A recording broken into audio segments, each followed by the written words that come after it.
Namaskar para todos los que están presentes en el programa. Gracias por acompañarnos. Estaba pensando esta tarde que la linda convocatoria que en general tenemos los fines de semana, es muy probable que ahora cuando estén abriendo un poquito las, las cuarentenas, okay, la audiencia se va a ver un poco más diferida, no se va a ver tanto online.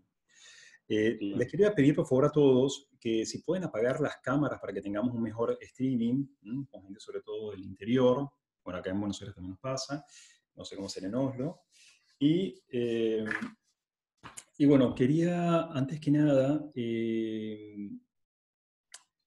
bueno, presentarme para quienes no me conocen, soy Pablo Casvalder, inicié todo este ciclo de charlas a raíz de la situación que estamos viviendo de confinamiento, con el objetivo de transmitir, de compartir a través de colegas, amigos, personas que le tengo mucho respeto a nivel de la espiritualidad, su mirada acerca de lo que ha sido inicialmente lo que fue el COVID-19. Y bueno, hoy en día nos hemos ampliado a otros temas. Y bueno, justamente el día de hoy vamos a continuar el ciclo que le hemos denominado Meditación, un acto de rebeldía. Para ello, hemos transitado distintas escuelas de yoga, personas meditadores con distintas técnicas, y, y me gustaría también compartir cómo llegué a Lucas, ¿no? Llegué a través de mi compañero, correcto, que lo seguía. Y lo que me gustó mucho de Lucas, que lo denominé en la presentación de las redes como un rebelde, me llamó mucho la atención y me atrajo mucho cuando leí Budismo en zapatillas, creo que así creo que lo había denominado. También me llamó mucho la atención cuando tenía una charla con otro colega y hablaba sobre un budismo Tinder. Y bueno, a mí yo respeto mucho y sobre todo cuando estamos en Buenos Aires, acá donde nos encontramos, donde yo me encuentro, hay ciertas escuelas que son bastante cerradas, de las cuales yo participo de muchas, así que no me voy a hacer el distraído, o sea, participo de muchas, y es cierto que nos gusta hacer como un cerco, ¿verdad? Como para poder sentirnos bien establecidos dentro de la concepción del yoga. Y ahí fue cuando siempre reconocí mucho, yo particularmente siempre me considero bastante transgresor en muchas cosas, y sin embargo me sentí también muy identificado. Después cuando me puse a chusmear, a investigar un poquito el trabajo de Lucas, me di cuenta que yo estaba también en otro ámbito, porque me di cuenta la difusión que tiene Lucas es impresionante, y muchas personas que me conocen o me siguen, cuando yo les hablaba de Lucas como una novedad, me dicen, no, pero yo estoy haciendo las meditaciones de Lucas ya hace un tiempo y me acompaña diariamente. Y lo que debo reconocer, que lo que más me impresiona, y la verdad que tengo mucha admiración, es la posibilidad de dar respuesta, ¿no? Porque bueno, también aprovecho y quiero dar una gran felicitación a Lucas en su primer día de su nuevo año calendario, Gracias. después de su cumpleaños el día de ayer. Y la verdad que, claro, me di cuenta, yo la verdad que te- no, no me ponía en la misma línea generacional con vos, así que me ha hecho Ujú. sentir muy mal, porque me doy cuenta que el manejo de redes realmente, el manejo de redes realmente hay que remarlo. Y a mí lo que me llama la atención es que con quien yo hablo, que conoce Lucas y me habla de Lucas, ah, sí, yo le conté tal cosa, le conté a la otra. Yo, pero habla con todos, es omnipresente. Lucas, a mí a veces me hacen 2 solicitudes por día o me hacen 2 comentarios por día y me cuesta remarla porque hasta ponerme al día entre mis cosas, las redes y poder responder como corresponde y con calidad a estas personas, la verdad que me cuesta mucho. Así que eso también, la verdad que admiro mucho esa energía, ese Shiva que tiene Lucas. Y bueno, y ahora sí, paso a presentar a Lucas Casanova, psicólogo budista, psicólogo transpersonal, y que desarrolla también lo que es la neurociencia. En este momento él se encuentra en Oslo, ¿ok? La verdad que agradecemos la diferencia horaria y que nos pueda recibir en este horario. Y bueno, ahora ya queda todo a vos, Lucas. ¿Cómo estás? Namaskar. Muy bien, muchas gracias. Gracias por la presentación. Eh, yo, con respecto al budismo y a la rebeldía, eh, creo que lo único que puedo decir al respecto es que a mí el budismo que siempre me ha inspirado es el budismo Nichiren, Ujú. donde se parte de la base de que todos ya estamos iluminados, todos somos Buda, y lo único que tenemos que hacer es darnos cuenta, ¿no? El poder verlo. Y desde ese lugar, cuando yo me formé en psicología del yoga, yo tenía una swami que decía que había personas que habían nacido para los monasterios y para los lugares de clausura y para los ritos, y otros habíamos nacido para estar entre la gente. Y a mí eso creo que es lo que más inspira mi Dharma, el hecho de poder llevar a la gente a vivir una espiritualidad real, que no esté escindida, que no esté separada de lo que hacemos en el resto de nuestra vida, y que podamos tener un punto de vista que sea 360 grados, y que hacia donde miremos o con quien estemos interactuando sea pensamiento, palabra, emoción, acción, y que podamos de esa manera mm, reducir la actividad mental, como dice el yoga, ¿no? Cuando uno es íntegro dentro de esa mirada, no hay nada que construir, no hay nada que intentar sostener, uno simplemente es el que es aquí y ahora, y bueno, y así, como dice el budismo, ¿no? Aquí y ahora y así, como estoy. El otro día cuando hablábamos con Jean-Paul Azulay, un canalizador de Córdoba, hablaba también claro, a partir de la base que ya estamos iluminados, ¿no? Hay que tener también, y yo digo, por eso a mí me gusta mucho esa concepción moderna corajuda, ¿no? Porque hay que tener coraje, ¿no? En el mundo espiritual nosotros venimos con nosotros somos muy críticos a veces en el mundo espiritual de las religiones tradicionales, y sin embargo nos autoflagelamos mal, ¿ok? Porque decimos, Sí, no, por favor, hasta llegar a un estado de iluminación, por favor. O sea, yo me acuerdo cuando yo a veces iba a determinados templos, yo me acuerdo que a veces me decían, no, lo máximo que tú puedes alcanzar, ni siquiera poder alcanzar fusionarte con la deidad, pero sí ser un devoto perfecto. Y yo decía, wow, todo un trabajo espiritual para poder llegar a ser un devoto perfecto, no me parecía como mucho. Y, y ahora la claro, verdad sí. que me gusta mucho esa concepción que tú dices, ¿no? Que ya estamos iluminados, y esto también me gusta mucho, ¿no? La parte de que estamos los que podemos permanecer o sostener una vida de monasterio, ¿verdad? Y los que salimos, tú le decías, como el Dharma, yo aclaro el punto de vista del público que no conoce, Dharma es como la misión divina, ¿no? Aquella misión que va más allá de lo que es la ley de causa y efecto. Entonces, me gusta también mucho esa concepción y no sé si seguramente a vos seguramente yo pienso que habrás pasado, transitado, eso yo también lo transité mucho, que es cuando nada, nos metemos bueno, un monasterio, en un ashram, etcétera, y realmente estamos con una paz que no queremos volver a salir de ahí. Y sin embargo, tampoco estamos muy preparados para ser monjes, porque conseguimos una paz bastante escindida de lo que está pasando realmente en lo que son nuestras emociones, ¿no? Me gusta mucho esa, ese punto de vista. Yo creo que es muy verdadero. Yo veo cuando la gente habla de los retiros y dice que los disfruta o que le parece bárbaro, que les transmite calma. Y yo siento personalmente, y hago la broma al respecto, de que si eso fue lo que sentiste, no estuviste lo suficiente en retiro. Porque hay un punto en el cuando uno se desconecta del todo al principio y le gusta el Mm. silencio o la comida o el paisaje diferente. Qué Pero llega un momento en el retiro y en el encierro donde uno ya no tiene otra opción que encontrarse consigo mismo, ¿no? No puede huir más de sí mismo.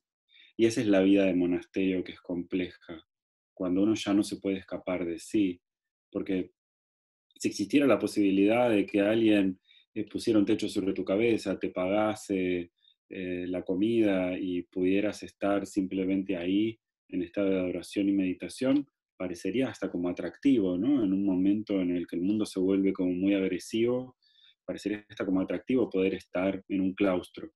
Ujú. Pero la realidad es que en un claustro uno no puede escaparse de sí mismo y lo grande del trabajo de crecimiento personal en el encierro es la autoconexión. Creo que como humanidad lo estamos descubriendo ahora en este momento. Qué bárbaro, es que eso que decís me recuerda mucho, yo la primera vez que yo viajo y me meto en un avión, estoy 4 meses en el sur de India, vos sabés que yo estaba casi, yo sentía la iluminación, ¿no? Yo decía, wow, qué increíble, ¿no? O sea, yo ya estoy como preparado para volver, ¿no? A, acá a la Argentina, ¿no? Yo fui por una situación emocional muy fuerte, una situación, una crisis emocional muy fuerte. Voy allá, bueno, imagínate, voy paso de, incluso estaba de dos lados, ¿no? Estaba en lo de Ama, después iba a lo de Saibaba, tuve la oportunidad de estar era todo una cosa increíble y yo ya venía a peregrinar prácticamente, ¿no? Yo ya me había puesto ya directamente la sotana para venir a peregrinar la paz y la iluminación. Y cuando llegué acá, me di cuenta, eso mismo que tú decías, que estaba totalmente escindida la parte emocional, y cuando llegué acá estaba todo igual o peor.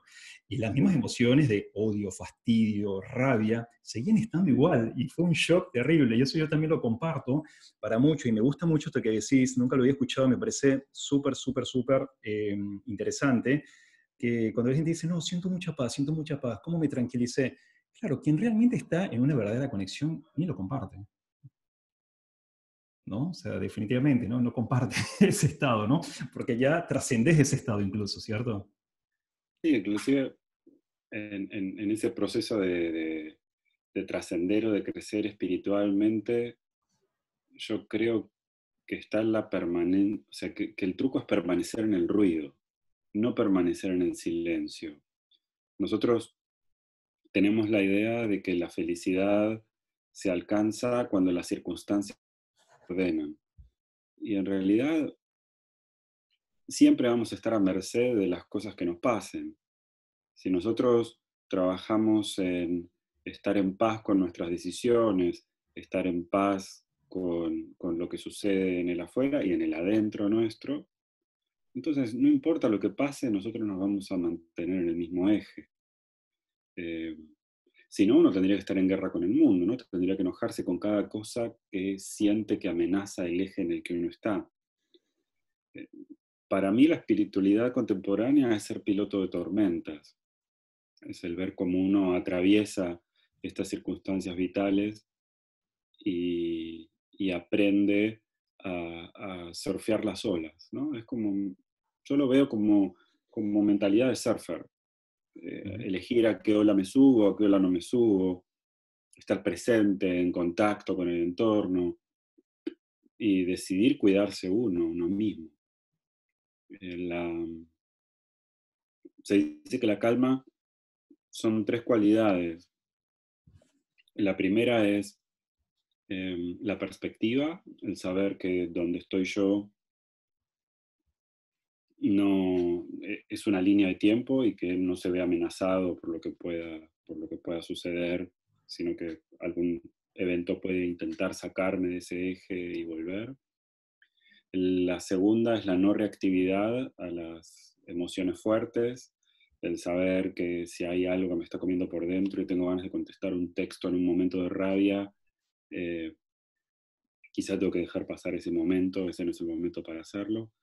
Y la tercera es la atención plena, el poder observar todo de la manera en la que es en cada momento sin crear ilusiones alrededor de eso. Entonces, si uno puede juntar esas tres, ¿no? La perspectiva, la no reactividad y la atención plena, la calma es real. Si lo que sucede con esto de los retiros cortos y demás es que uno elimina el estímulo externo. Entonces, es mucho más fácil prestar atención, la perspectiva se pierde porque es un momento congelado, no Ujú. hay interacción con mi pasado ni con mi Claro. futuro, mi presente parece estático, y como no hay estímulo externo es muy fácil no reaccionar. Eh, entonces, yo creo que la calma se cultiva. Creo que la vida te la pone a prueba, ¿no? Que no, no existe esta cosa. Yo me acuerdo de una charla con Jack Kornfield, que Jack Kornfield trajo muchos maestros de India y trajo mucha gente muy grande a California a charlas y demás. Fue de los primeros que hizo estos puentes a través de la psicología budista. Y decían, qué bárbaro estos maestros iluminados que son tan grandes y hablan y están siempre calmos y demás. Y dice, vos porque no tuviste que convivir con ellos y no sabes cómo discuten con la mujer. Son personas reales. Mm. Y a mí eso me dio muchísimo alivio, porque me di cuenta de que el tema no estaba en dejar de ser una persona y pasar a ser otra, sino cuántas veces yo podía, utilizando esas tres variables, ¿no? La no reactividad, la perspectiva y la atención plena, volver y volver y volver y a ver cuánto podía sostener de eso.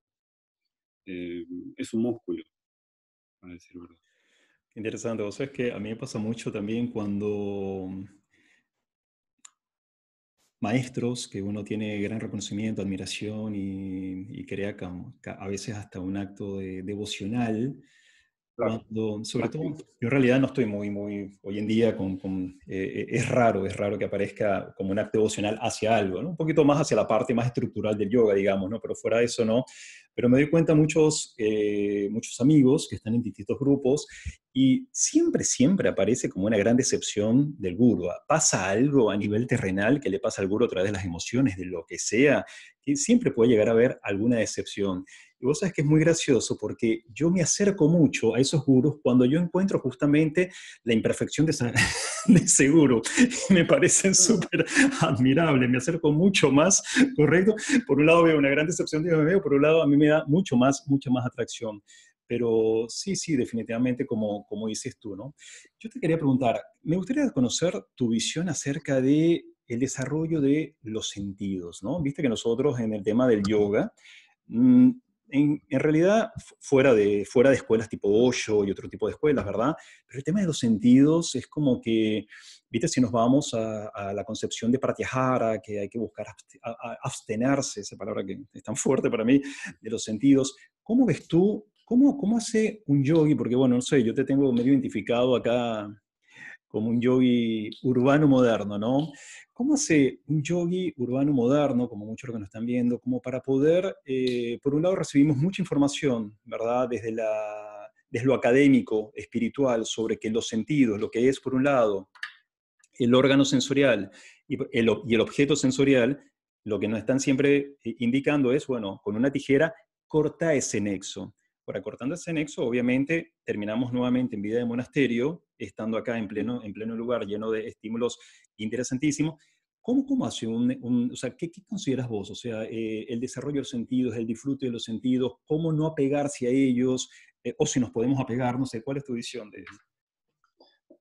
Te lo puedo contestar desde la neurociencia, fácil, igual, Sí, por no, favor. no lo voy a complicar. El cerebro es un órgano relacional y las células que componen el cerebro en algún momento estuvieron por la parte de afuera de la cigota, de la unión del óvulo con el espermatozoide, y empezaron esas células en la división a meterse hacia adentro y a crear toda una serie de protecciones, ¿no? Son 7 protecciones que tiene nuestra cabecita.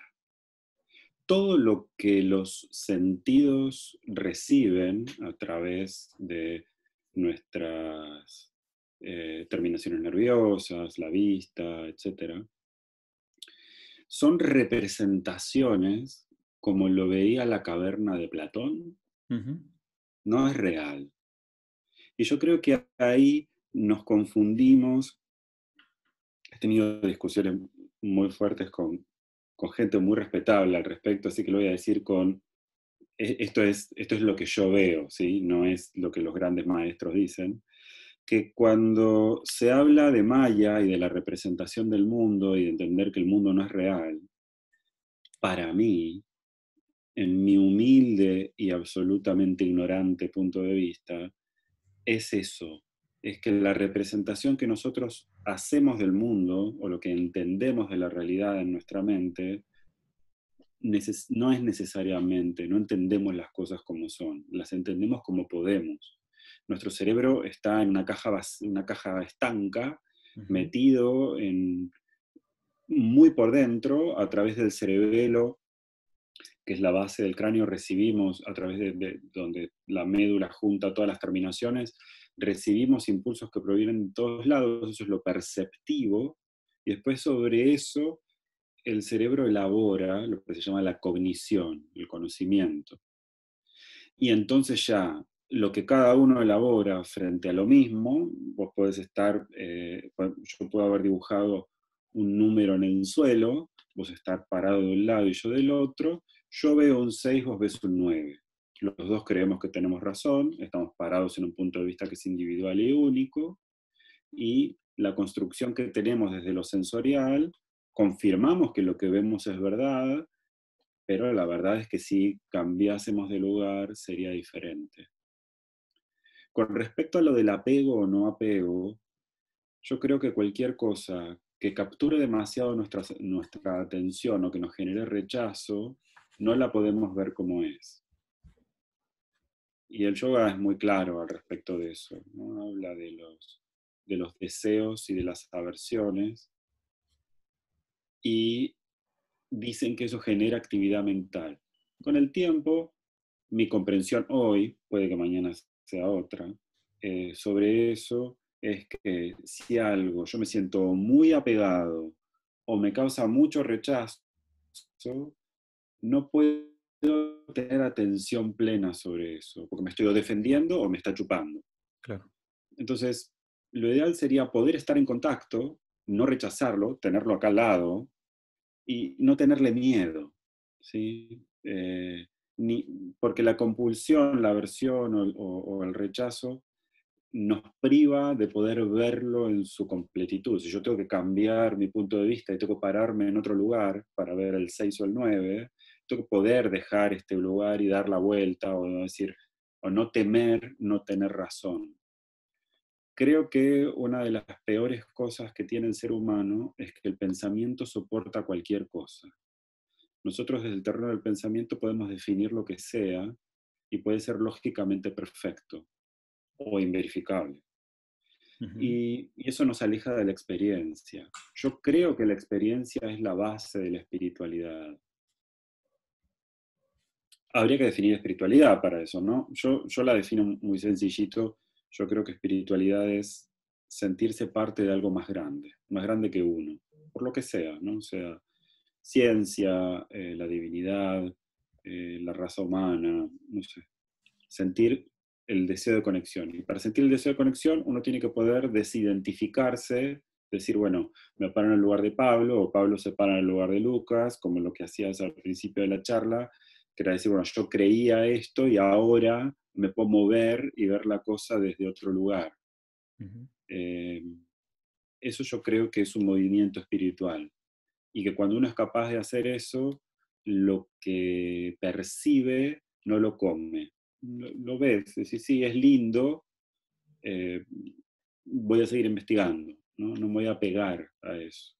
Claro, me gusta cuando decís lo de la experiencia.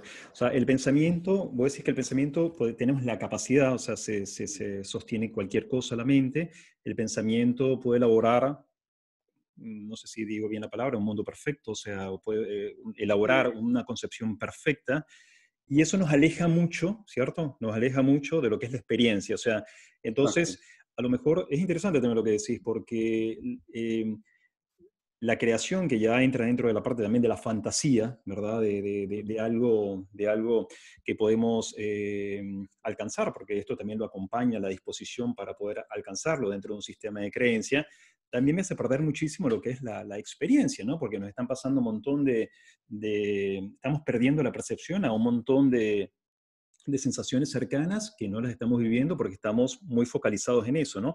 Y ahí yo te quería preguntar, Lucas, ¿qué pasa con el tema de la neurociencia, ¿no? O sea, yo no conozco mucho, te soy franco, o sea, lo que podemos conocer, digamos, medianamente, pero la neurociencia trabaja mucho, ¿verdad? Desde un desarrollo y un trabajo, ¿verdad? De la identificación de también pensamientos, ¿cierto? Y ahí yo también te quería desarrollar justamente, y por eso ahí, por ahí eso me hizo un poquito de ruido y me gustaría, por favor, que me ayudaras a entenderlo, ¿ok? Nosotros desarrollamos mucho lo que es la parte de la elaboración del estado de felicidad, contentamiento, logro. Ayer lo hablábamos con Tomás, ¿verdad? Que yo siempre le decía que ayer tuvimos una charla sobre lo que es la concepción de la muerte, ¿m? La concepción de la muerte, pero como algo, como un aliado y como un gran instrumento para poder darle sentido a la vida. Entonces, estar todo el tiempo muy conectado con la concepción del fin para poder volver a empezar. Y como, bueno, como vos conocés, en las culturas orientales se trabaja permanentemente, ¿no? Y no se le teme nada, acá le tenemos pánico, ¿no? Entonces, ¿cómo es? A mí me hace mucho ruido a veces el tema de cómo desde la neurociencia y muchas escuelas que yo también trabajo y que colaboro muchísimo y que participo, siempre me habla mucho del pensamiento, y eso también te lo quería preguntar a vos, el pensamiento positivo, las emociones positivas. ¿Cómo trabajar eso de la neurociencia? ¿No? Porque evidentemente lo elaboramos, lo practicamos individualmente y evidentemente es increíble porque es así, es algo demostrable, ¿correcto? O sea, cómo ya desde el mismo cuerpo vos sentís toda una modificación, ¿no? A través de toda una modificación química a raíz de todo un pensamiento, lo cual me parece una cuestión asombrosa. Pero ahí yo entro también en mucho ruido con esto que vos decís, claro, pensamiento perfecto, ni qué pasa con experiencia, ¿no? Y ni hablar si hablamos del Dharma. Realmente, todo lo que yo estoy elaborando es de la mente o nace del Dharma, ¿no? Yo lo pongo en el corazón, ponelo donde quiera. Yo creo que está bien ponerlo en el corazón porque en el corazón es donde se siente en el pulso, en la reacción, si uno está en paz con lo que sucede o si uno se siente en alerta. Descomponiendo la pregunta que vos hacías recién en varias partes, nuestra mente no está hecha para ser feliz, está hecha para sobrevivir. Nosotros, la vida es muy frágil, nosotros somos seres muy frágiles, físicamente y emocionalmente frágiles, y hemos construido toda una serie de mecanismos para ayudarnos a sostener la vida.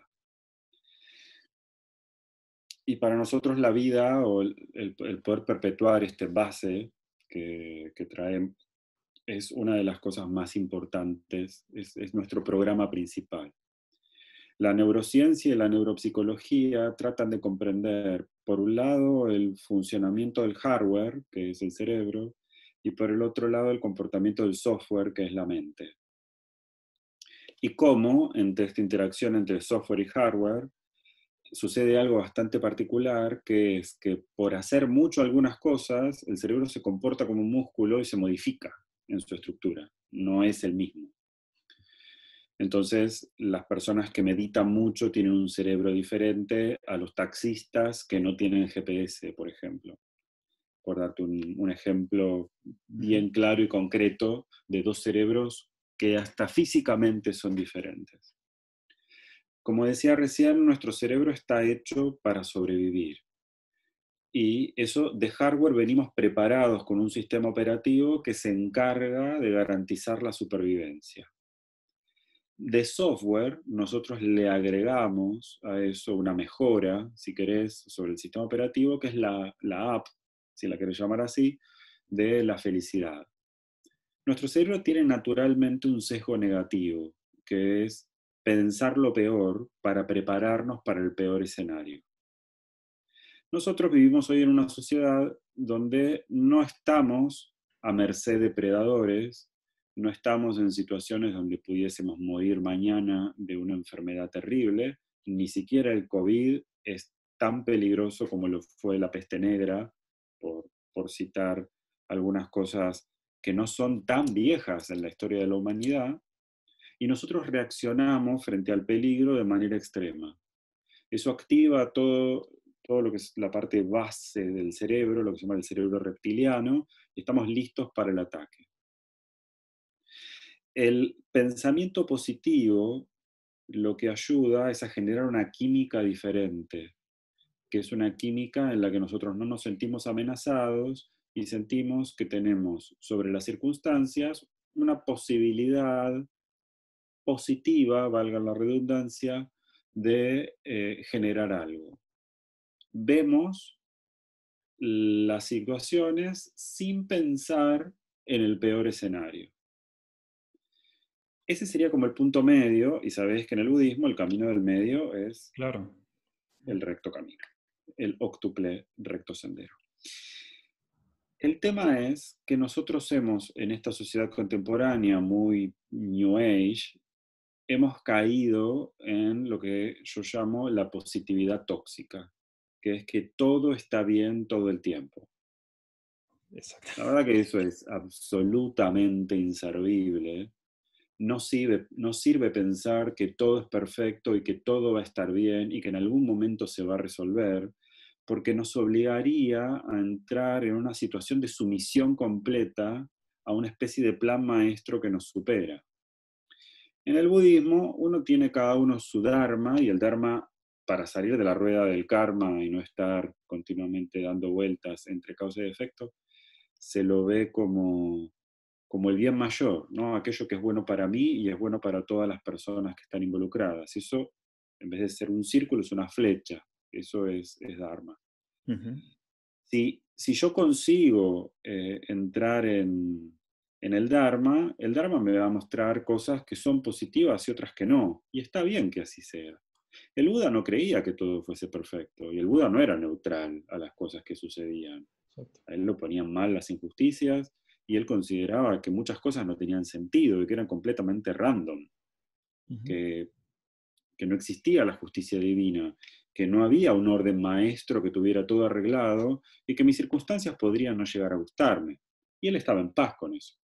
Nosotros transformamos eso en una sobresimplificación, diciendo que todo es perfecto. Es una frase que escucho y a mí me parece muy insensible con quien está, con el sufriente, con el que está padeciendo. Decir, bueno, esta crisis mundial, todo es perfecto, porque todo se va a ordenar y demás. Hay un montón de gente sin trabajo, sin poder comer, gente que se ha enfermado, gente que no se ha podido despedir de sus familiares, planes que se han frustrado, negocios que han desaparecido. Es muy duro y uno no puede ser insensible a eso, a que cada uno pueda estar apegado a la circunstancia personal que no puede superar. Uno Ujú. debería poder ser compasivo con eso y entender que hay dolor ahí, que hay sufrimiento, porque no se puede controlar lo que pasa.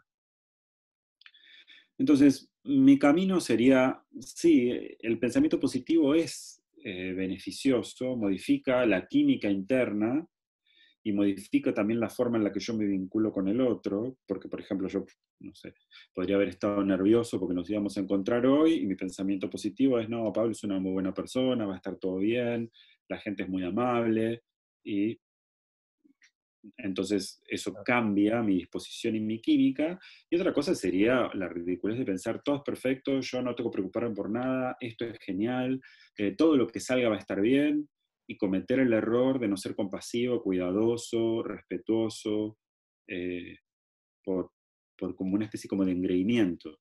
La positividad tóxica me parece engreída en ese sentido, poco compasiva. Y yo creo que entre el sesgo negativo y la positividad tóxica está lo que yo llamo la actitud positiva, que es el entender que uno puede sacar provecho a todo lo que sucede. De alguna manera uno puede transformarlo en enseñanza, pero no existe una enseñanza detrás de todo. Está tu habilidad de encontrarla, pero no existe un plan maestro que defina cada uno en su lugar. Estamos acá en un ejercicio de intento de colaboración. Claro, claro. Che, qué interesante, Luca. La verdad que lo explicaste muy, muy interesante. Claro, eso yo lo vi hace poco un video de neurociencia. Y claro, nosotros hemos quedado con instintos muy, muy primales, o sea, instintos muy animales de justamente de como quedarnos encerrados en la caverna, sabiendo que tenemos un depredador afuera esperando y podemos pasar muchos días y ya el depredador se fue y seguimos encerrados.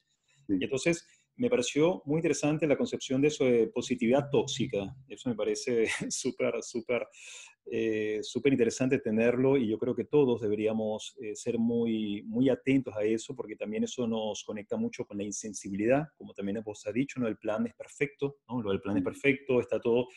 Y sí, sí, sí, eso también la verdad que me parece Y me parece también muy interesante, y esto me cierra mucho más, porque yo, como te decía, ¿no? Me parecía un poquito, no tenía esta concepción de la positividad tóxica, y desde la neurociencia yo decía, bueno, vamos a estar todo el tiempo conectados con lo feliz que estoy, lo alegre que soy, ¿no? Y la verdad que está buenísimo, Te porque es aleja de como la un experiencia. recurso. ¿Mm?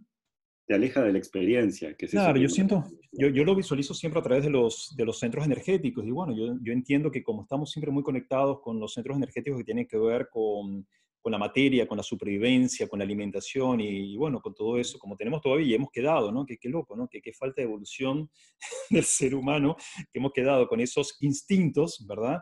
Y sin embargo, claro, pasamos directamente al centro energético, acá al sexto, correcto, jugando con los pensamientos para poder crear fantasías, mostrando que está todo bien, cuando en realidad no lo está. Y es Entonces un poco, nos sí, cortamos. nos cortamos, ¿no?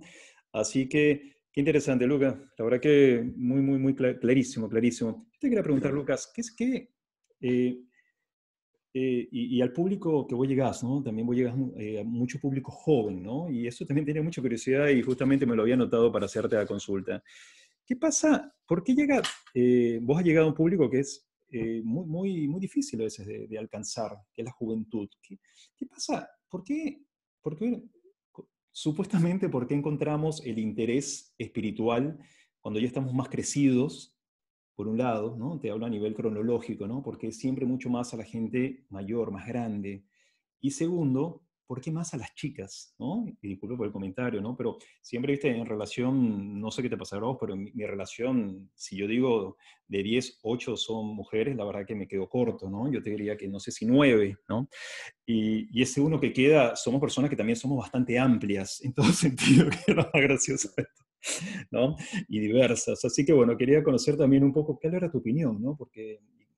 A ver, yo creo, ahí se juntan varias cosas. Primero, creo que nosotros a lo largo de nuestra vida vivimos, desde que nacemos, un proceso de individuación muy grande, ¿no? Separarnos de nuestra madre, separarnos de nuestra familia, construirnos nosotros separados del todo. Y cuando llegan los 35 o 40 años, ese proceso de individuación que debería haber permitido el alcanzar la felicidad y que para la especie humana hace no mucho tiempo era el cenit de la vida, hoy ya no lo es. Y la vida es mucho más larga en promedio. Primero eso. Después, el sentido de pertenencia, el buscar sentirse parte de algo más grande, es un proceso que uno encarna después de que se pudo separar del clan, ¿no? Yo digo que uno nace en un clan, aprende a separarse de él y después encuentra su tribu. Y eso lleva un tiempo que son décadas en general. El clan sería como la familia y la El clan tribu es la es, familia. y la tribu como la familia espiritual, digamos. Sí, digamos, hay un filósofo francés que dice que uno tiene una familia biológica y Ujú. después tiene una familia lógica, Ok. ¿no? El grupo de pares o a través del cual uno se identifica. Eso por un lado, me parece que hay un proceso cronológico que tiene que ver con la psicología evolutiva y que tiene que ver con separarse de algo y después unirse hacia aquello que me representa, ¿no? Hacer lo propio. Después, además de eso, existe un gran inconformismo con los modelos religiosos actualmente. Yo hago mucha separación entre espiritualidad y religión, y la charla que comentabas de un budista se baja a Tinder, que tuve hace poco con un coach argentino al respecto, tiene que ver con eso. Religión es religar y es al volver al acto de volver a conectar con la divinidad, donde hay alguien que tiene acceso a la divinidad y entonces si vos cumplís una serie de normas sí, o de preceptos, entonces alcanzás a estar en gracia o en contacto con la divinidad. La espiritualidad tiene que ver con sentirse parte de algo más grande, y la verdad es que religión y espiritualidad podrían ir por caminos separados y podrían no encontrarse jamás. Hay algunos que sí pueden unirlo y otros que no. Yo me crié en el movimiento familiar cristiano, y mis padres han sido aquellos que les daban charlas a los matrimonios cuando empezaban o inclusive cuando estaban en crisis. Mis padres llevan más de 50 años juntos. Y es muy respetable lo que han construido, pero no representa a la naturaleza de la mayoría de las personas. Y hay personas que sienten esa necesidad de ser parte de algo más grande, pero no encuentran modelos religiosos que los acepten como tales. Y ahí las mujeres son mucho más cuestionadoras que los varones, porque los varones hemos pertenecido al orden establecido durante mucho tiempo. Las mujeres y los varones más diversos tienen otro orden de cuestionamiento frente a eso. Porque el que tiene todo de ganar, el que es el beneficiado por las leyes sociales, no tiene que preguntarse nada porque ya pertenece. Claro.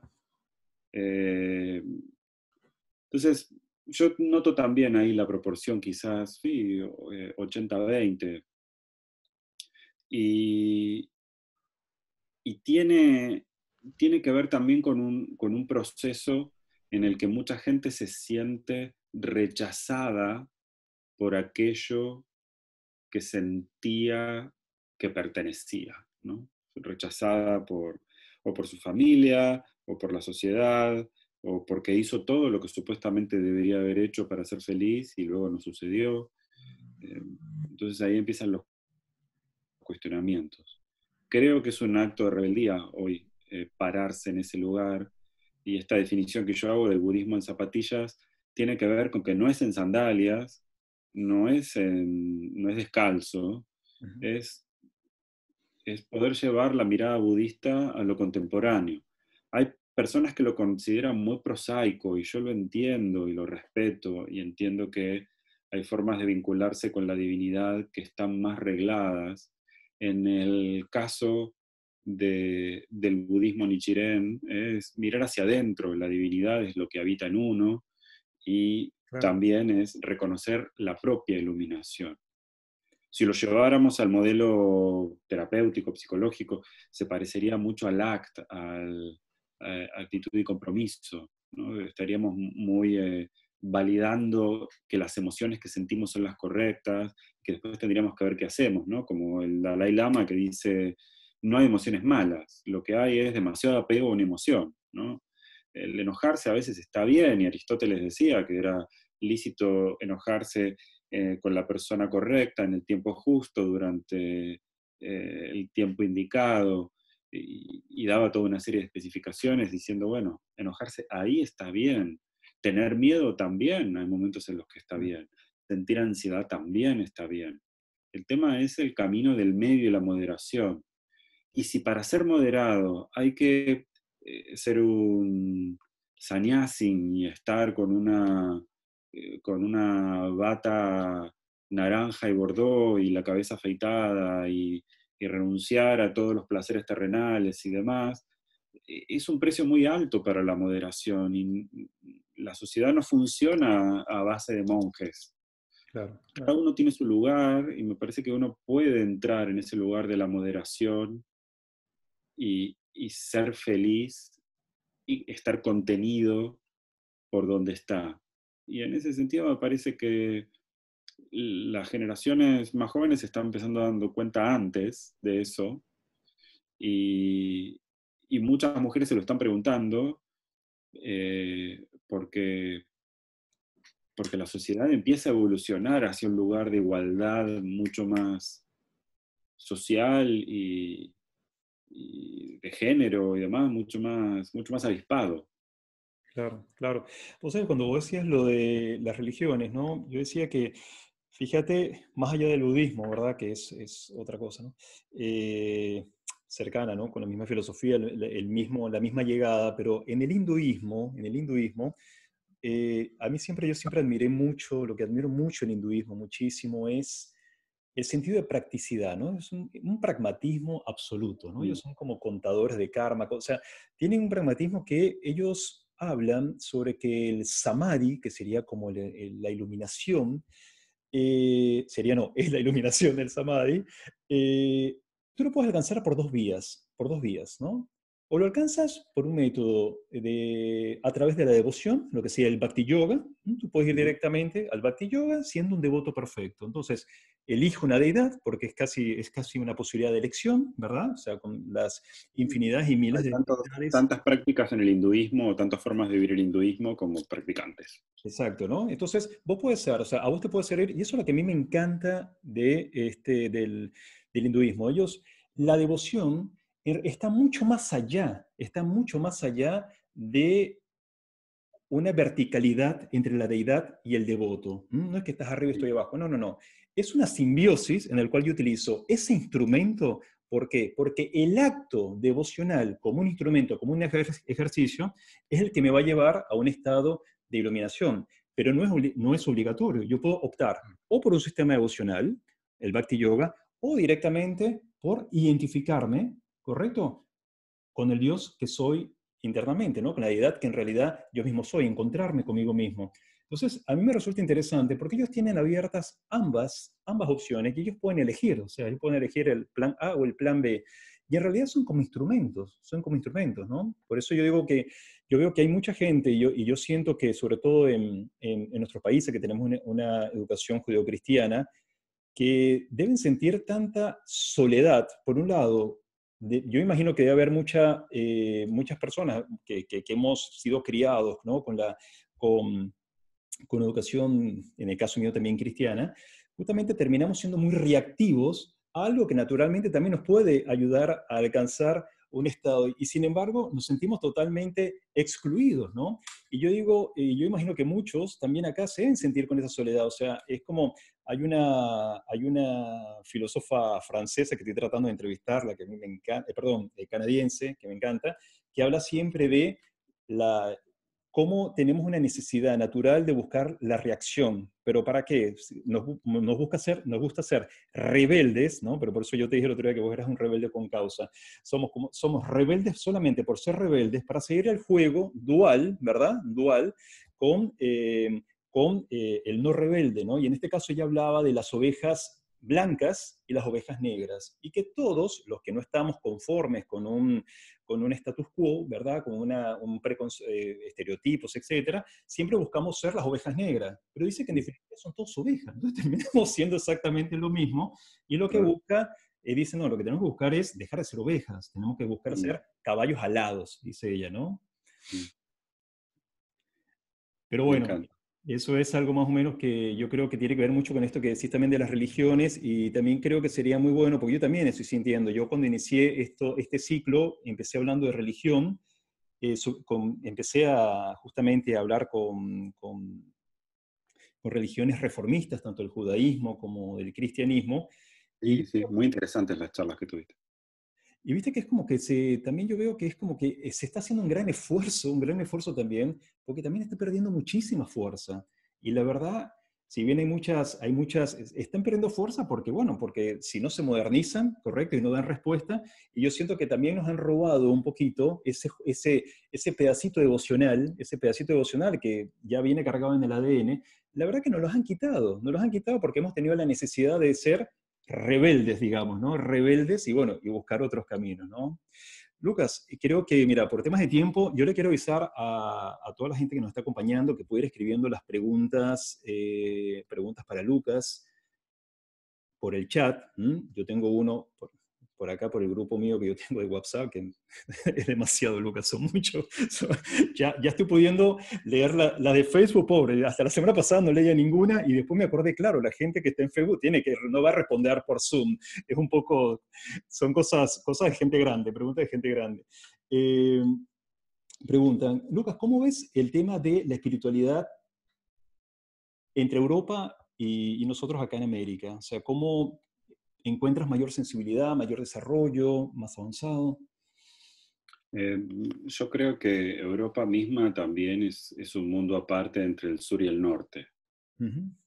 Eh, en reglas generales, yo noto que el clima tiene una forma de vivir la intensidad religiosa. Claro, la Y lo interpretación, ¿no? explico. Sí, la... Si vas a los climas más cálidos y demás, hay mucho más contacto humano y hay mucha más actividad devocional.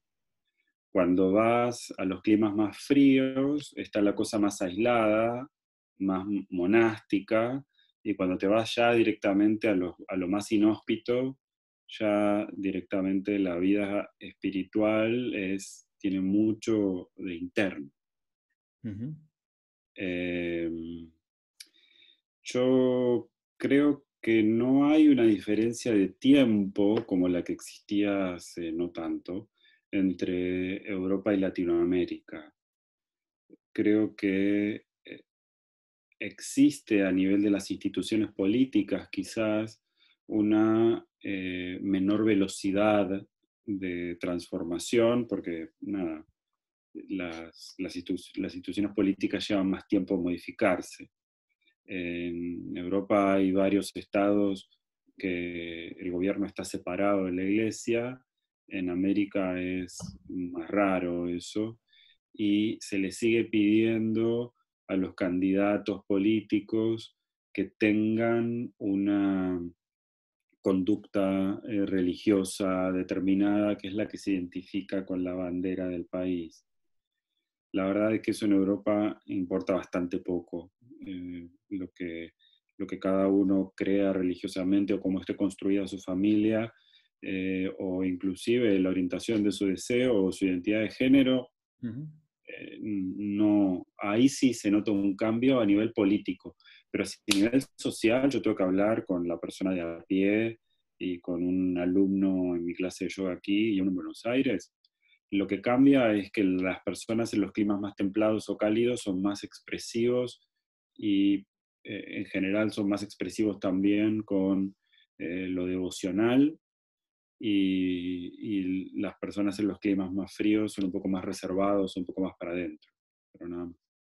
Qué loco eso, ¿no, Lucas? Estaba pensando, es cierto, ¿no? Pues lo ves acá en Latinoamérica mismo, correcto, en los países más templados hay mucho más desarrollo de yoga, por ejemplo, más escuelas, más desarrollo, más... y sin Colombia, embargo- ¿Perdón? Colombia, México. Claro, claro, claro, claro. Y si no, en los países más, no sé, que tienen más tropicales, ¿correcto?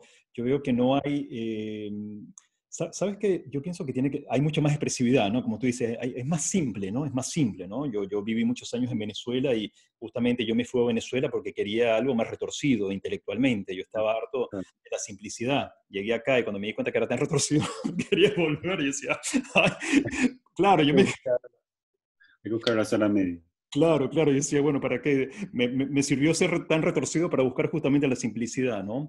Bueno, acá tenemos otra pregunta, Fabián Piqué. Quisiera preguntar, Lucas, sobre Maitreya, lo que está Mm. por venir, la esperanza, ¿cómo lo estás sintiendo en estos tiempos?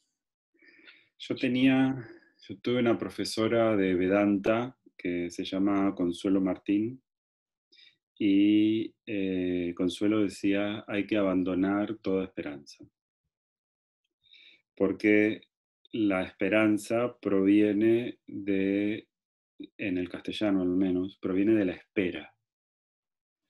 Y todo lo que espera está a merced de lo que sucede.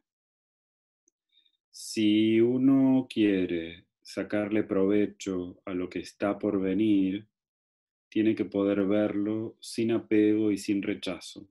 Y para eso hay que abandonar la esperanza. Ok. Es una puñalada. Bueno, para A cómo lo mí, decís con una voz, te digo que ya apagamos el... a mí me cayó en su momento como una patada en los dientes y me pareció muy cínico. Cuando pude desapegarme de eso y lo pude mirar de otra manera, me di cuenta que era un consejo muy inteligente, porque cuando podemos ver oportunidad en todo lo que es, entonces no necesitamos que nada de lo que es cambie. Claro. Cuando estamos esperando que en algún momento todo entre en orden, nosotros tenemos tendencia natural al caos. Nuestro cuerpo empieza a descomponerse desde el día en que nacemos.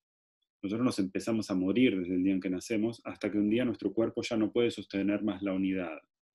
Todo en el universo se deteriora, hasta las mismas estrellas. La dirección en la que vamos no parece ser positiva, por lo cual esperar no parece ser algo indicado. El Buda decía, hay muchas cosas que dicen que el Buda decía que nunca dijo, pero esta sí la dijo. Tenés Lo el dato, peor te de pasaron. sí, porque no lee cada meme en internet. Lo peor de todo es que creemos que tenemos tiempo. No hay tiempo. La vida es ahora y lo que sucede es ahora. Lo que está por venir puede ser otra comprensión sobre la hora.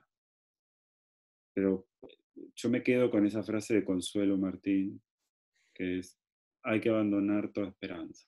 No Está, se está increíble, yo te la acompaño muchísimo, porque yo pienso que cuando decís eso, es más, escuchando tus palabras, la forma como lo dijiste, a mí también me dio como un escalofrío interno, y decía, porque eso tiene que ver mucho con el vacío, ¿no? Y es lo que siempre buscamos, ¿no? O Exacto. sea, es como que te dejas, te entregas al vacío, ¿no? O sea, porque cuando hay esperanza es como que ya estoy predeterminando que el futuro tiene que venir de una manera que seguro no va a venir, ¿no? Y justamente yo digo, es interesante, porque por un lado te entra como una desazón al no tener una esperanza, entras en un vacío, pero fíjate toda la posibilidad, la limpieza mental, la limpieza corporal y la atención y el despertar que tenés a todas las oportunidades que tenés cerca, ¿no? Porque en realidad justamente como esto que estuvimos hablando recién de la neurociencia y la elaboración del supuesto, ¿cómo era? Pensamiento, La- no caer en la positividad tóxica, no que hay una hablábamos. positividad Tener una tóxica. actitud positiva frente a lo que pasa. Eso es ideal, porque justamente y la cantidad de energía, justamente que la podemos aprovechar para eso. Bueno, acá tenemos una pregunta, pero muy larga, ¿eh? Espero que me lo borres, dice. Así que dice, para Lucas, si dentro de uno está todo para ser feliz y me autoabastezco de todo, no siento apego y suelto, ¿qué rol tiene el otro en mi vida? No, la repito nuevamente, ¿la No, entendiste? no, la tengo, creo Ah, que la dale, tengo. ayúdame porque a mí me cuesta. Em, si nosotros somos autosuficientes, ¿para qué está el otro? Nosotros no somos capaces de comprender la realidad como es. Nosotros somos dueños de una verdad que es individual, chiquitita, que es esta perspectiva que yo hablaba con Pablo, aquí le hablo al preguntante, sobre estar parados enfrente de un 6 y un 9, ¿no? Que es la misma experiencia, lo que pasa es que necesitamos poder cambiar y ponernos en el lugar del otro.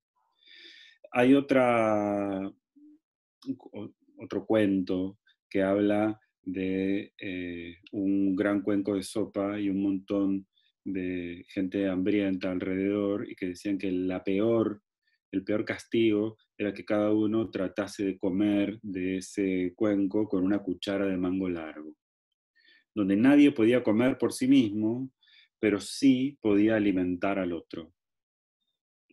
Esa imagen a mí me parece muy poderosa porque nosotros como ser individual no tenemos la posibilidad de comprender la realidad. Estos diálogos o este espacio que creó Pablo es una forma justamente de enriquecernos a través de diferentes puntos de vista y empezar a comprender esa realidad de forma más plena. Necesitamos del otro, nosotros somos seres relacionales, somos seres hechos para el contacto. Nosotros no somos separados de la especie. Nada, nada, nada en el mundo existe separado de algo. Todo está vinculado entre sí. Geranda, que fue un gran maestro del yoga en la Edad Media y que le enseñaba a los reyes y que se, se publicó, se publicaron sus enseñanzas en un libro que las recopila que se llama El Granda Samhita, las enseñanzas de Geranda. Sí. Geranda decía que iluminación era ser uno con la naturaleza, no sentirse solo y no necesitar nada. Y ahí no es ese de autoabastecerse, Si uno se autoabastece, toma el fruto de la planta, toma el agua del río, se viste con la ropa, etc. Todo es relación. Uno puede elegir no volcarse emocionalmente hacia alguien, pero se estaría privando de una de las cosas más ricas que tiene la vivencia humana, que es el deshacer las barreras de la conexión con otro. Yo no lo recomendaría. Wow. Y una consulta que te hago, Lucas, el tema de cómo el no crear dependencia, de la pareja, en realidad es, sobre todo acá digamos, en nuestras culturas, siempre, fíjate, yo digo que a veces hay como un hilo que a veces es autodestructible, ¿no? Nosotros somos muy sensibles a veces a nuestra pareja, tratamos de ser muy cuidadosos con todos los detalles, con la comunicación, con el atender, y a veces realmente lo estamos haciendo hasta por propia política, ¿no? Justamente ¿para qué? Porque sé que es importante para el otro. Cuando ya realmente tampoco me está haciendo muy, no estoy fluyendo mucho con eso, ¿no? Ahí ya llega un momento en el cual, por eso dije la palabra dependencia, ¿no? Ya estás dependiendo un poquito, ¿verdad? De el buen sentir del otro. ¿Cómo se rompe esto si hay que romperlo? ¿Qué pensás vos? Yo creo que debemos abandonar la idea de que en algún momento o circunstancia somos libres. Nosotros no existimos separados de la especie, nosotros dependemos de las personas. El problema está en que si esa dependencia inhibe o no la expresión de mi ser. Yo creo que los actos de servicio son una forma de expresar amor, que no solamente las palabras de validación o los regalos, ¿sí? Los actos de servicio por el otro son una forma de devoción y de expresar amor. Y que muchas veces uno puede hacer por el otro porque es bueno para el otro y porque uno considera que el mayor bien está en poder hacer eso que es bueno para los dos. O en este momento es bueno para vos, pero mañana será bueno para mí. Creo que dependencia es cuando Dan Siegel, que es un gran neuropsicólogo que trabaja sobre el campo relacional, dice que en las relaciones tiene que existir el yo, el tú y el nosotros. Y que tenemos que construir algo donde exista tu espacio, mi espacio y el nuestro. Hay dependencia cuando yo hago para el otro y no hago para mí. Y entonces ese campo relacional, en vez de ser yo, tú, nosotros, es tus otros. O cuando lo capturo para mí, entonces es un yo-otros. Todos hacemos para que yo esté bien. No. Tiene que ser el yo, el tú y el nosotros. Y entonces yo puedo entender desde ese lugar que para vos es importante que hagamos las cosas de determinada manera y entonces me acomodo porque pienso que eso va a ser el mayor bien. Voy a poner un ejemplo. Por ejemplo, empezamos a hablar Pablo y yo para hacer el encuentro de hoy. Ayer fue mi cumpleaños, entonces en principio yo tenía mi agenda de fin de semana viendo a ver qué era lo que iba a hacer, cuándo iba a festejar y demás. Entonces le dije a Pablo, momento, chequé con mi familia y mi familia también entendió, es el mayor bien, es algo que te gusta hacer, vas a estar de buen humor, además, si tenés la posibilidad de hacer algo que te gusta, aunque sea domingo, y entonces, perfecto. Entonces, hablo con Pablo y digo, bueno, de la misma manera, yo, tú, nosotros, y con mi familia, yo, ellos, nosotros.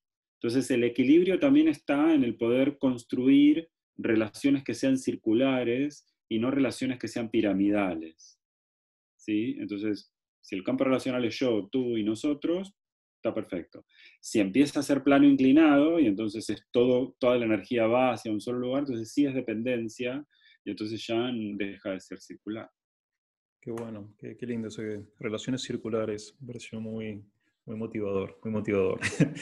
Acá dice Martín, somos seres relacionales El otro trae noticias de otros mundos que hablan de todos y de uno.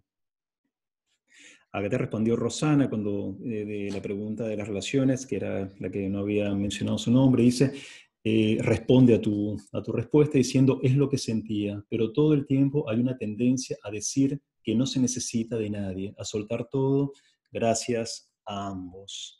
Y acá Rosana también había hecho una pregunta que me pareció interesante y creo que yo también me sumo a la pregunta de Roxana, que dice, ¿y cómo hacemos siendo terapeutas o profes de yoga para que no me afecte tanto el dolor del otro? Ah, no, yo creo que está bien que te afecte el dolor del otro. Mil disculpas. No, no, no. Uno, uno ha hecho camino para ser más sensible y esto es parte de lo que tenemos que aprender. Mm. Aprendemos a vivir con el dolor del otro porque el dolor del otro es mi dolor. Es el camino de darnos cuenta que no existe dualidad, que lo que te pasa a vos y lo que me pasa a mí es exactamente lo mismo. Muy, muy interesante eso que decís. Lo que vos sabes que a mí me pasa mucho, que sobre todo algún tipo de terapia individual, correcto, que con el tiempo realmente me he sentido en la necesidad de abandonarla. Y Mm. por momentos yo me sentía, me juzgaba, ¿no? Decía, bueno, pero qué falta de profesionalismo, ¿no? O sea, vos tenés que transmitir paz, yo, no, pucha, me está afectando, y es cierto, o sea, evidentemente, como tú dices, ¿no? O sea, que vamos a tener una cáscara para, no, realmente creo que sí o sí hace transferencia, ¿no? Porque para eso estamos, ¿no? Para justamente para... Es que hemos hecho este camino para deshacernos de las armaduras. No tiene ningún sentido el... O sea, yo me emociono con mis consultantes y aprendo también a vivir en la zona extrema donde esa persona está. Yo aquí en Oslo trabajo con población vulnerable, trabajo en general con migrantes y refugiados que vienen de zonas de guerra y como terapeuta me especialicé mucho en trauma.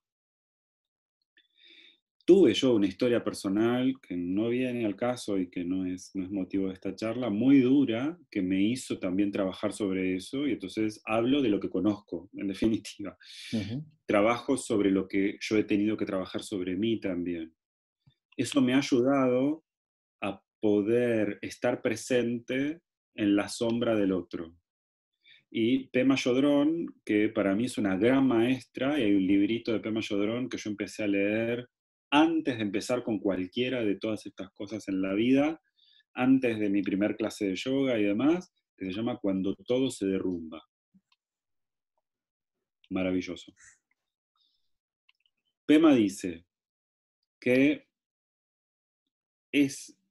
uno tiene que conocer que la compasión no es un acto entre sanador y sanado, o entre persona herida y sanada, sino que es conocer yo mi sombra tan bien como para poder sentarme en la sombra con el otro.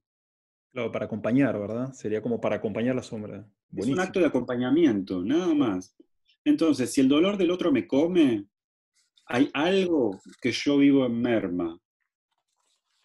Y entonces es algo que yo tengo que bendecir para poder trabajar sobre eso. Claro, claro, claro, claro, es un lujo, ¿no? Es un lujo, o sea, Es decir, termina siendo menos un mal que me lo privilegio. trajiste, gracias. Claro, claro, claro. Mira qué buena respuesta. Vos sabés que ahora, mira, ahora estoy leyendo los de Facebook y sí, hay movimiento por acá. Y acá te preguntan, Lucas, yo sé que allá es tardísimo, vos avisanos, pero te veo muy despierto. Tranquilo, Bueno, está todo bien. acá dice, la espiritualidad es, dice Rosana, dice, la espiritualidad es sentir que pertenecemos a algo más grande. ¿Así lo Sí, definís, Lucas? sí, Sí, eso es lo que habías dicho, sí. Acá dice Enzo Gustavo, dice, ¿el psicoanálisis y el budismo se contraponen? mucho, mucho. El psicoanálisis parte de la base de que la estructura de tu personalidad fue definida y que tu margen de maniobra sobre esa personalidad es escaso. Ujú. Eh, el budismo parte de la base de que todos los días naces y mueres y tienes la oportunidad de ser una persona diferente. Esa es la parte en la que se dan de patadas. Yo Claro, de hecho no me identifico como psicólogo. Cuando yo te escucho decir psicólogo, a mí se me erizan los pelos del brazo y de la nuca, claro, claro. eh, porque yo he aprendido a moverme de ese lugar porque ese lugar me tenía condenado a mí personalmente a un lugar del cual yo no podía salir. Para mi familia y para la sociedad que me crió y cómo me crió, yo no debería estar aquí y no debería estar haciendo lo que hago. Yo pude darme permiso de hacer algo diferente y de redirigir mi vida y de salir de los círculos en los que estaba y de las cosas que viví, solo porque vi una forma de darme la oportunidad de ser una persona distinta y seguir siendo real. Porque los hay que salen renacidos, donde parece que han dejado la persona que eran. Y eso a mí en general me da mal olor. Cuando uno trata de dividir, Claro. yo he aprendido de manera muy dura y difícil a poner todo lo que tengo en mi vida en el mismo lugar y ser la misma persona que soy con vos como la que sería discutiendo con un amigo de toda la vida o con mi madre. Pero no porque me parezca un acto de grandeza eso, sino porque el tener que ser personas diferentes con diferentes interlocutores genera mucha actividad mental, nos obliga a construir personajes que hay que sostener. Y a mí energéticamente me parece muy caro eso. Claro, claro. No es que yo sea Inteligencia. un ser santo, no, de verdad que no lo soy, pero me parece un esfuerzo demasiado grande y a mi edad y en mi circunstancia he dicho, ¿sabes qué? No. Y eso me ha permitido pararme en un lugar diferente al respecto de ver o de mirar estas cosas. Igual yo te veo, compartiendo eso, te veo muy humilde, porque fíjate que mucho de lo que estamos y trabajamos emociones dentro del mundo del yoga o terapéutico, lo que sea espiritual, y no somos psicólogos, muchas veces nos sentimos con un poquito expuestos, ¿no? Como diciendo, uno siente un poquito a veces como esa cola de paja, decir, ay, pucha, pero no tengo. Así que el hecho de que tú estés del otro lado y que manejas las dos cosas y que justamente te estás alejando de lo que es el rol del psicólogo en sí, por eso Parece digo, como un... te habla bien de tu humildad. Vos sabes que, a ver, otra cosa. Perdón, quiero interrumpirte, Sí, por discúlpame, porque favor. no quiero que pase desapercibido esto. Sí, por favor. No es, a ver, el budismo es una de las psicologías más antiguas del mundo, ¿sí? El psicoanálisis es una respuesta del siglo XIX de un gran médico, eh, fruto de su época, del centro de Europa, ¿sí? Con muchos problemas además, ¿no? Una persona adicta y muy controvertida. No sería una persona muy escuchada en el ambiente de hoy, un médico cocainómano que sexualiza todo lo que dice. Sería bastante rechazado, inclusive. Ujú. Si conociéramos al Buda joven, ese que se enojaba cuando, porque bueno, en la época en la que Buda vivió no existían los libros, y entonces todo era tradición oral. Y cuando Buda escuchaba que alguien decía algo que él no había dicho, se enojaba sobremanera, ¿sí? Entonces, desmitifiquemos eso, Claro. primero. Segundo, para los profesionales, profesores de yoga, terapeutas, etcétera, que no han estudiado psicología, mi humilde consejo sería aplicarse siempre primero aquello que quieren que el otro haga. Pasarlo primero por el propio cuerpo. Y si así todo se considera noble y compasivo, entonces hacérselo llegar al otro. Y esto mismo le digo yo a los psiquiatras o psicólogos con los que a veces discuto, o psicoanalistas con los que a veces discuto. ¿Vos podrías hacer eso? Bueno, lo que pasa pero ¿podrías hacer eso? Yo creo que una gran diferencia con el psicoanálisis, y con eso termino, es, porque diste en el clavo con eso, ¿eh? O sea, fue como, eh, es la relación inclinada, donde si el terapeuta, si el profesor, si quien sea, se para por arriba tuyo y te mira así y te dice, por ahí no, frío, caliente, tibio, no, no. Tiene que ser alguien que te pueda ver al mismo nivel porque no hay nadie ni por encima ni por debajo tuyo. Entonces, esa es lo que se llama el enfoque, es la parte que más le critico yo al psicoanálisis como forma de relación terapéutica. La entiendo como fruto de una época, pero no siento que represente el paradigma de este tiempo. Pero si tiene Lucas, tiene, me imagino que tiene, digamos, tiene una, digamos, hay un paralelismo entre el budismo y el psicoanálisis de sacarnos las capas, ¿no? Ir limpiando y ir sacando todo lo que son los, Y como el ahí, yoga también, claro. ¿verdad? Ahí tienen bastante, ¿no? Acá dice Rosana, el dolor del otro es ser empático, yo soy tú. ¿Mm? Bueno, el tradicional Es así. Soham, Soham. Yo soy otro tú.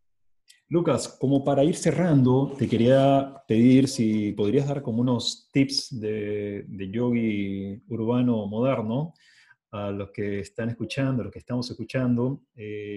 Bueno, viste lo que estamos viviendo, es una situación que todos nos tiene bastante descolocados en todo sentido, ¿no? Acá ahorita están abriendo todo cuando estamos peor que nunca, entonces nadie entiende nada, entonces ¿para qué sí? Son esas cosas que, esos juegos duales que al principio nos hacían enfrentar, que entonces que quiero la economía o la muerte, y ahora resulta que no se entiende nada, porque entonces ahora están las dos mal, entonces ¿para qué elegimos una? Bueno, es como una cosa medio sopilante. Bueno, en esta salida, bueno, otros países ya estarán saliendo, pero por estos lados estamos todos bastante apretados y estamos saliendo a poquito a la calle, ¿no? No el problema en sí, que significa técnicamente el virus. Me gustaría que nos des como unos tips modernos, abiertos, a ver, ¿qué nos aconsejas para esta nueva? Recuerda que ya, bueno, vos lo has vivenciado y me imagino que también debes haber crecido mucho de personas que te siguen en medio de esta pandemia. Y bueno, todos hemos tenido una apertura muy grande. Y bueno, y ahora yo creo que también todo lo que hemos hecho un desarrollo introspectivo muy importante, que creo que ha sido mucho lo que están escuchando y todo lo que han sido nuestras charlas. Bueno, se está terminando el ciclo de monasterio, porque en realidad hemos estado todos en un monasterio. Y entonces, al final es interesante, no había pensado en eso. Hasta ahora hemos estado todos en un ashram, en un monasterio, y ahora tenemos que volver. Entonces, ¿qué hacemos? No sé si nos vamos a quedar en el monasterio. La gran mayoría creo que vamos a tener que salir. Y bueno, ya que justamente arrancaste la charla y me encanta que cierra un poquito con esto, ya que tenemos que salir de nuestro propio monasterio, ahora que están empezando a flexibilizar todo, qué nos recomiendas? Yo creo que primero tenemos que aprender a que nadie nos va a cuidar mejor que nosotros mismos. Y que el hecho de cuidarse es tratarse también con amor y ver qué se puede hacer y qué no. Uno tiene que elegir el veneno, ¿sí? Porque vivimos en una situación en la que o le prestamos atención a la economía o nos damos un abrazo y compartimos un mate. Las dos cosas tienen riesgo. No existe una solución de riesgo cero. Y yo no defiendo ninguna idea política, no me refiero a eso, porque aquí también han tomado decisiones, algunas han parecido lógicas y otras menos. Frente a eso, el pensar que uno tiene que sentirse cómodo con el nivel de riesgo al que se expone y uno tiene que elegir con qué nivel de riesgo se mueve. En la vida, no solamente con el COVID. Sí, claro. ¿Sí? Elegir uno que comparte y que no comparte en sus redes sociales, que habla o que no habla cuando tiene una charla, eh, qué hace o deja de hacer con su familia, con su pareja, y recordar principalmente que la calma es algo que se cultiva y que si en este encierro has aprendido algo, recuerdes de estas tres, de la perspectiva, de la no reactividad y de la atención plena. Y ver, ahora que traen el estímulo de nuevo, ¿qué pasa? ¿Cuál de las tres no puedo sostener? ¿Cuál tengo que cultivar de esas tres? Porque cuando hay calma, el resto de las soluciones se acomodan solas porque uno trabaja con la capacidad completa de nuestra cabeza. y no trabaja en modo supervivencia. Cuando entramos en modo supervivencia, nos volvemos animales feroces y quizá nos defendemos bien, pero no somos capaces de disfrutar lo que estamos transitando y es con un enorme desgaste que se vive en el propio cuerpo. Entonces, cuidarse uno mismo, medir el nivel de riesgo en el que uno se expone, ¿sí? Saber que no existe una resolución riesgo cero en la vida, ¿sí? Vivir mata. Y finalmente, la calma se cultiva y es un ejercicio de juntar perspectiva, no reactividad y atención plena. Lindo, qué lindo, lo repito, la calma se cultiva, cuidar la energía, que me parece tan importante, ¿no? Eso que has dicho, ¿no? Y lo que más me atrajo muchísimo, me encanta como filosofía o como eslogan, a mí me gusta siempre sacar algún eslogan de cada entrevista, elegir el nivel de riesgo. ¿M? Ahora que vamos a salir del monasterio, que estemos muy atentos, ¿no? O sea, ya desde que salimos estamos asumiendo un riesgo, entonces, bueno, sabemos que estamos eligiendo ese riesgo y estar atentos, ¿no? Así Ah, que... vivir en paz con lo que uno elige, por Dios. Sea lo que uno elija, estar en paz con lo que uno decidió, nada más. Lucas, querido, la verdad que infinitas gracias por tu tiempo, tu trabajo, tu servicio, que es muy importante. Conozco mucho también a través de gente cercana todo lo que haces. Así que, ¿qué horas por allá? Son como las 11, ¿puede ser? 11:30. 11:30. Bueno, muchísimas gracias por tu tiempo, tu fin de semana de festejo que también nos los hayas dedicado. Así que, bueno, formamos parte de esta Para mí es fiesta. un festejo compartir esto también. O sea, amo lo que hago y me encanta lo que haces. Y para mí es una gran oportunidad de tener una charla adulta sobre esto, sin edulcorarla, poder ver las cosas de frente. A mí me parece muy valioso eso. Es amargo a veces, pero me parece muy valioso. Me gusta ese Gracias. toque, ese toque amargo tuyo, es muy interesante, es muy interesante, es edulcorante.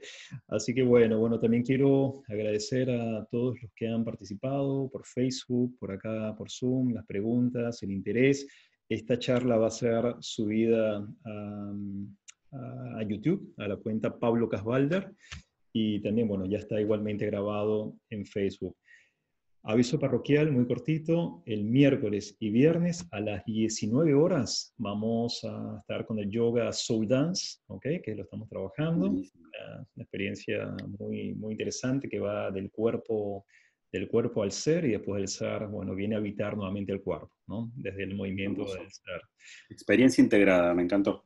Muy integrado. Y después a las 20, tanto martes como viernes, a las 19 arrancamos la clase de yoga soul dance y a las 20 hacemos unos 15 o 20 minutos de meditación para quien no se sume al yoga soul dance. Antes no lo decía porque quería castigar a los que no hacían el yoga soul dance. Estaba estoy muy compasivo, ahora pueden venir, no hay problema, igual ni me entero si lo hacen o no lo hacen. Así que, bueno, gente, Lucas, gracias Muchas nuevamente, gracias. a tu disposición para lo que necesites por acá, por Buenos Aires, y bueno, Dios quiera que nos conozcamos en persona. Nos demos un abrazo. Muchas gracias a todos. Namaste. Te pido un minutito último, ¿verdad? Para cerrar en silencio. Así que, ya va, el celular.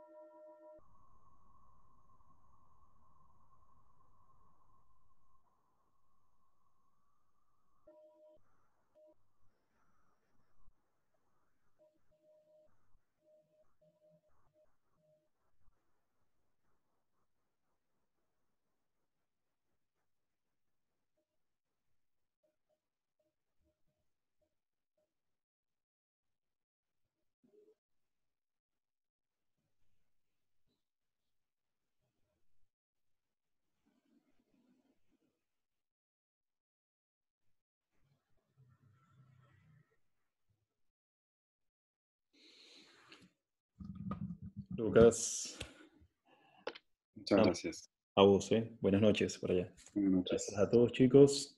Los espero el fin de semana que viene. Que estén muy bien. Buenas noches. Nos vemos.